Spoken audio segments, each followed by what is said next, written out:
Florida guy's base is what I grew up in. You know, I'm basically your standard redneck.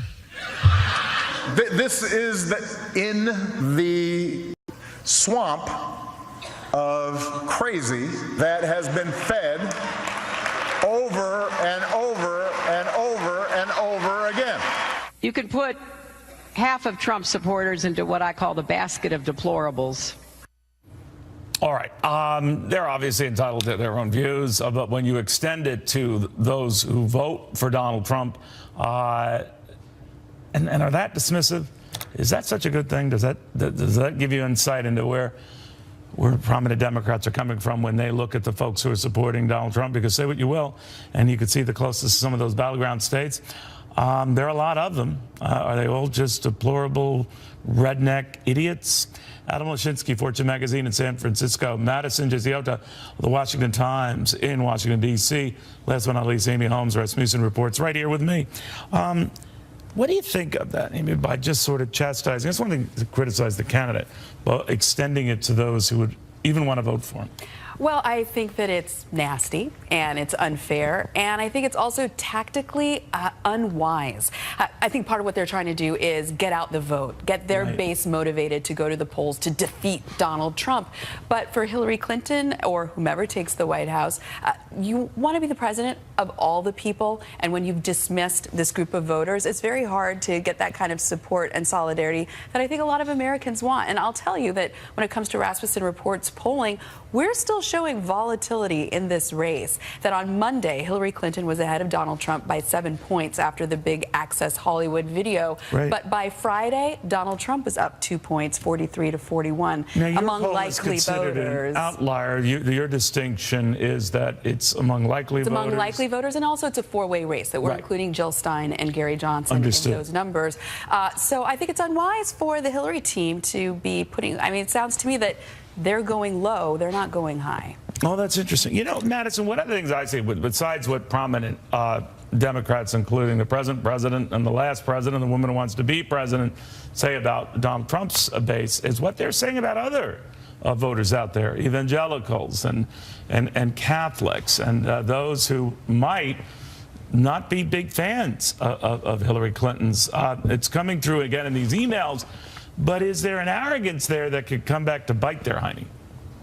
Absolutely. I mean, when you look at a lot of the independent voters or undecided voters who, you know, maybe were on the fence thinking about voting for Hillary, when they hear these comments, especially about Catholics and evangelicals, I don't think they're going to be willing to jump that fence and vote for her. But at the same time, I don't think these comments like basket of deplorables and things like that are really going to have a large effect on the election. We look back to 2012, Mitt Romney's 47%, Barack Obama's "you didn't build that" comment. Right. These things have a very minor effect. And I think what voters, especially undecided voters, really want to hear about is the economy. We're not hearing about the fact that we have less men between the prime working ages of 25 to 54 working than we did at the end of the Great Depression.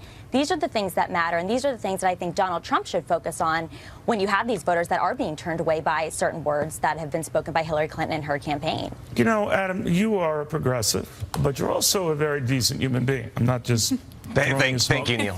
And yet, it's rare, by the way, on the right or the left, I might point out.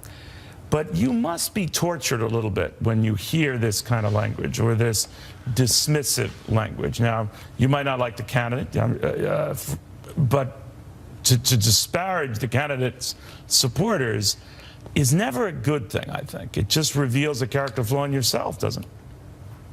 Well, thank you for what you said about me, Neil. I would always prefer a civil conversation. I joke about that a lot on our program because I'd prefer that, and I certainly would prefer the people running for president of the United States be civil to each other. I think that would be better. I would quibble with what Amy said. I agree with what Amy said in that, except I think that it is strategically unwise for the Democrats to be making these comments, not tactically, perhaps. And I agree with Madison. This isn't going to hurt them with the people. This isn't going to hurt them with their base or with Trump's base. They've made their minds up. So sure, we shouldn't say these kinds of things about anybody in our country. We should be positive. I think there's maybe Amy, people are flabbergasted on the left with Donald Trump supporters and how they stuck by him through all of this stuff.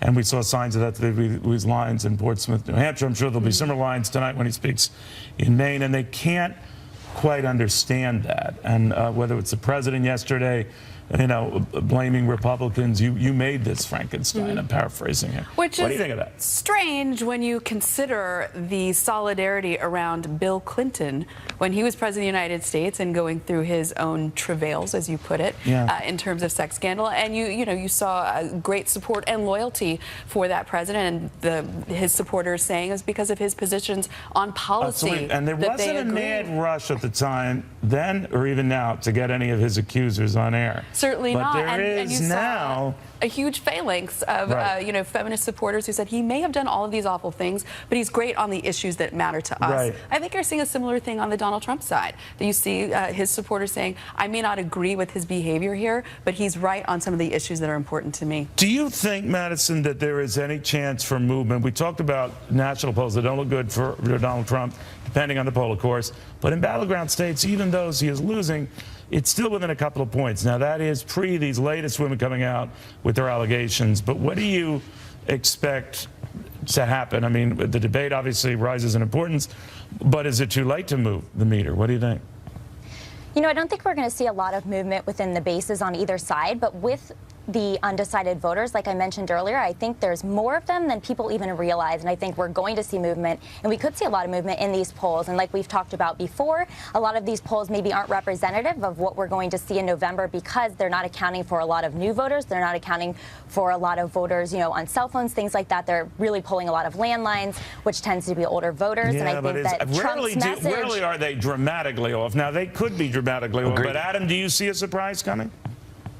No, I think we see exactly where this is going. And I would just, Amy, I think what you said is really interesting. I don't think Trump's voters agree with his policies. I think they agree that they want change. That's what they like. They want this whole thing blown up, and they're not changing their minds about that. And just as I think most voters aren't changing their minds right now. Adam, I would agree with you that a lot of Trump supporters, I say he's their Incredible Hulk, and he's going to go to Washington and smash, smash, smash. But remember, when his campaign really took off is when he started addressing the issue of illegal immigration. And that's when Republican primary voters really paid attention. Very good point. And that will be one of the subjects in the debate, which you might not have heard is coming up next week. All right, guys, I want to thank you very, very much. In a debate, Donald Trump's goal, of course, is to get under her skin. Many argue that, she's sitting on this lead. Maybe she wants to run out the clock.